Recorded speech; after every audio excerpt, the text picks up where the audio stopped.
Hello, welcome to my YouTube channel Mike Rider. আজকে তোমাদের সামনে একটা নতুন ভিডিও নিয়ে চলে এসেছি। থাম্বনেল দেখে নিশ্চয়ই বুঝেই গেছো যে ভিডিওটা কি হতে চলেছে। আমি নিজে পার্সোনালি রান্না করতে চলেছি, আর রান্না করে আমি আমার পরিবারের সবাইকে খাওয়াবো, দেখবো তাদের রিভিউয়ে কি বলে। আজকে প্রথম যে রান্নাটা করতে চলেছি সে রান্নাটা হচ্ছে ফ্রাইড রাইস আর চিলি চিকেন। তো আসো দেখে নেওয়া যাক, দেখি কিভাবে আমি রান্না করি আর স্বাদটা কেমন হয় সেটাও পরে দেখাবো। চলে যাওয়া যাক তাহলে রান্নার দিকে। দেখি প্রথম চেষ্টা করে কতদূর কি সফল হতে পারি।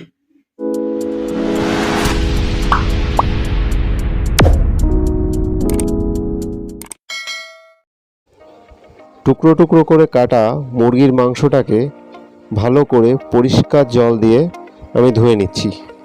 ধুয়ে নেওয়ার পরে মাংসগুলোকে কিছুক্ষণের জন্য জল ঝরাতে রেখে দিলাম। মাংসের সাথে যে যে মশলাগুলো আমি মাখাবো সেগুলো হলো পেঁয়াজ বাটা, রসুন বাটা, আদা বাটা এবং এর সঙ্গে থাকছে সয়া সস আর ভিনিগার আর একটা ডিম।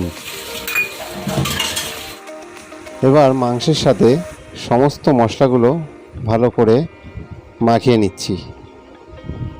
মাখিয়ে নিলে একটা সুন্দর মিক্সচার তৈরি হবে এবং মশলাগুলো যাতে মাংসের মধ্যে ভালো করে মিশে যেতে পারে। মাখানো মাংসটার মধ্যে হাফ চামচ মতো ভিনিগার মিশিয়ে নিচ্ছি আর সঙ্গে 2 চামচ মতো সয়া সসও মিশিয়ে নেব। তবে ভিনিগারটা বেশি করে নেব না, তার কারণ বেশি নিলে মাংসটা টক হয়ে যাবে।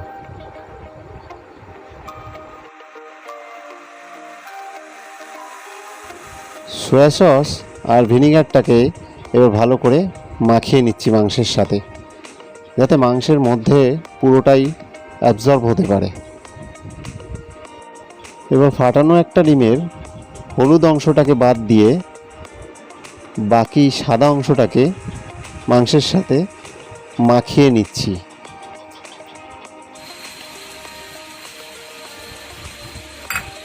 মাখানো এই মাংসের মধ্যে এবার আমি 6 চামচ মতো অ্যারারুট মিশিয়ে নিচ্ছি।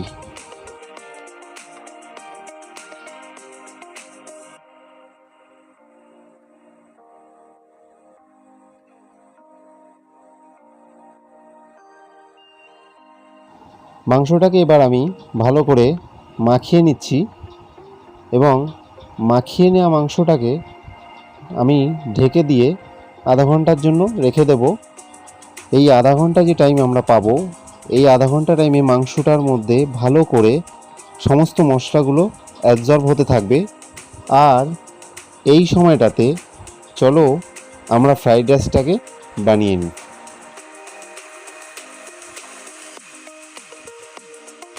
রাইসটাকে আমি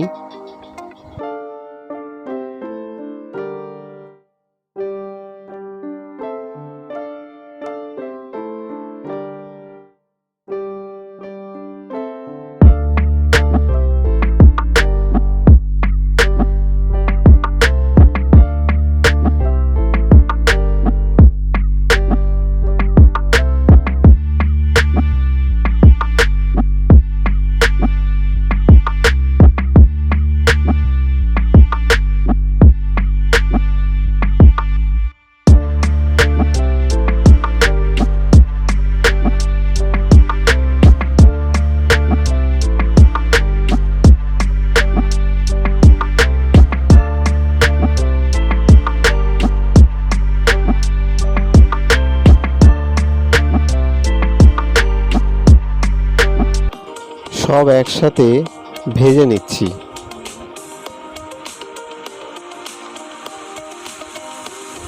এবার একে একে কাজু বাদাম ও কিশমিশ দিয়ে ভালো করে ভেজে নিচ্ছি। যদিও এখানে কিশমিশটা আমি আগে থেকে জলের ভিতর দেয়নি, তবে তোমরা চাইলে কিশমিশটাকে ভিজিয়ে রাখতে পারো, তবে এটা একটু বেশি মোটা ফুলে ফুলে যাবে, কিন্তু আমার ক্ষেত্রে এটাই মনে হয়েছে, তো আমি সেটা এইভাবেই দিয়ে করছি। কাজু বাদামটা একটু লাল লাল হয়ে যাওয়ার পর এগুলোর মধ্যে কিছুটা পরিমাণ গাজর কুচি ও কিছুটা পরিমাণ ক্যাপসিকাম কুচি দিয়ে ভালো করে মিশিয়ে ভাজতে হবে। ভাজাটা যখন একটু লাল লাল পর্যায়ে চলে আসবে তখন জল ঝরাতে রাখা সেই রাইসগুলো এনে মিশিয়ে দিচ্ছি।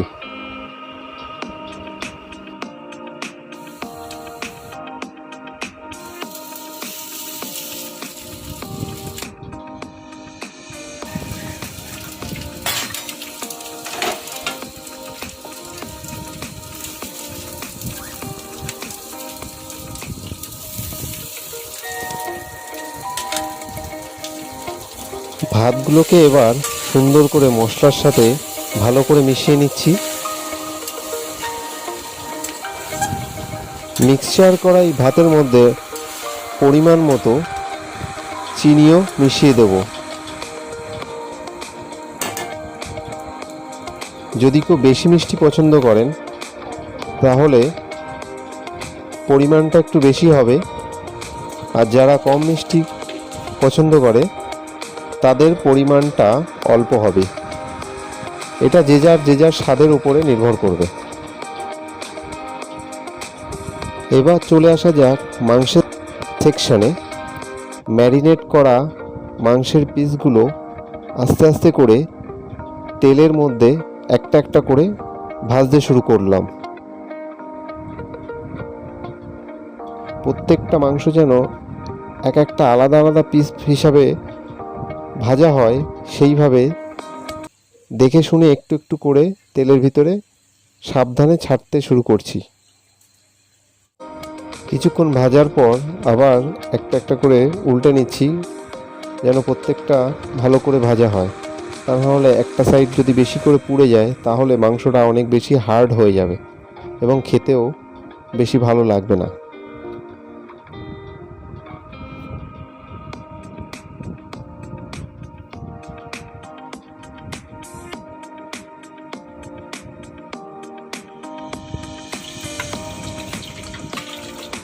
লাল লাল করে ভাজা মাংসগুলোকে এক সাইডে সরিয়ে রাখলাম।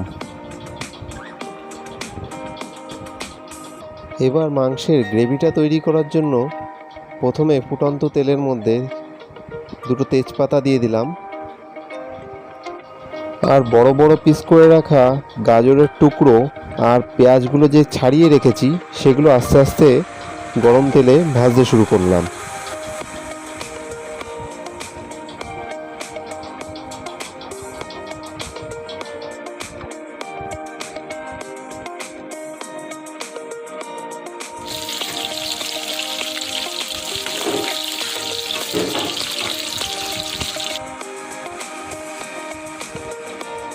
একে একে পেঁয়াজগুলো দেওয়ার পর এবার গাজরের টুকরোগুলোও দিয়ে দিলাম।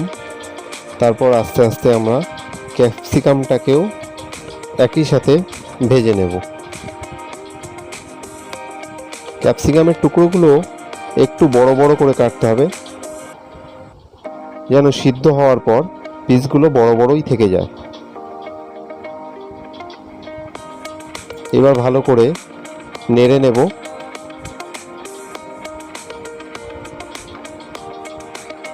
এগুলো যেন ভালোভাবে সিদ্ধ হয় সেজন্য কিছুক্ষণের জন্য আমরা ঢাকন দিয়ে ঢেকে দেব।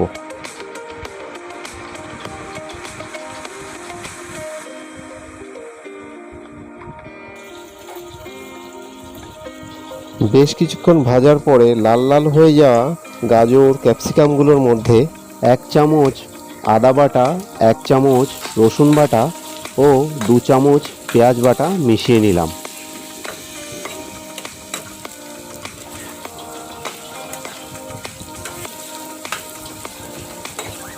এগুলো যখন পুরোপুরি মিশে যাবে তখন কিছুটা সয়া সস দেব, আর তার সঙ্গে দেব 6 চামচ মতো টমেটো সস। যে টমেটো সসটা আমাদের গ্রেভিটাকে অনেক বেশি সুস্বাদু করবে। তোমরা চাইলে একটু বেশিও দিতে পারো, তাহলে গ্রেভিটা অনেক বেশি গাঢ় হবে। আমি আমার প্রয়োজন মতো টমেটো সসটাকে মিশিয়ে নিলাম। এবার এটাকে ভালো করে মিক্স করব।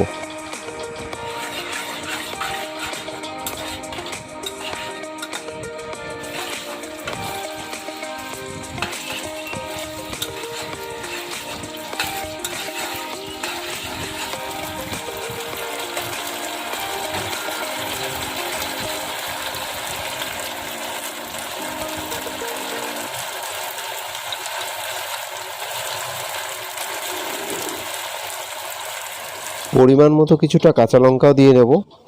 যে যেমন ঝাল খায় সেই অনুযায়ী সে লঙ্কাটা মেশাবে। আমি আমার মতো 5-6টা কাঁচা লঙ্কা মিশিয়ে নিলাম। কিছুটা লবণ দেব। লবণটাও হবে আপনার স্বাদ অনুযায়ী।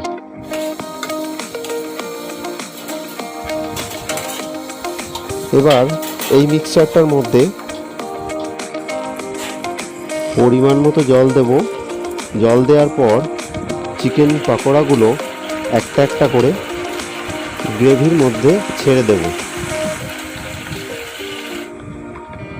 এগুলো দেওয়ার পর ভালো করে একটু খুন্তিটা দিয়ে মাখিয়ে নেব। আর মাখিয়ে নেওয়া গ্রেভিটা ভালো করে যখন ফুটতে শুরু করবে তখন তার উপরে ঢাকন দিয়ে রেখে দেব 15 মিনিটের জন্য।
পালা খেয়ে কি বলে আমরা দেখব। হুম।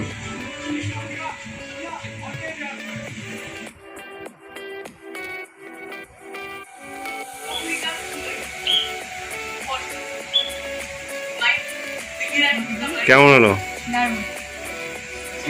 দারুণ। Delicious. Excellent. Super.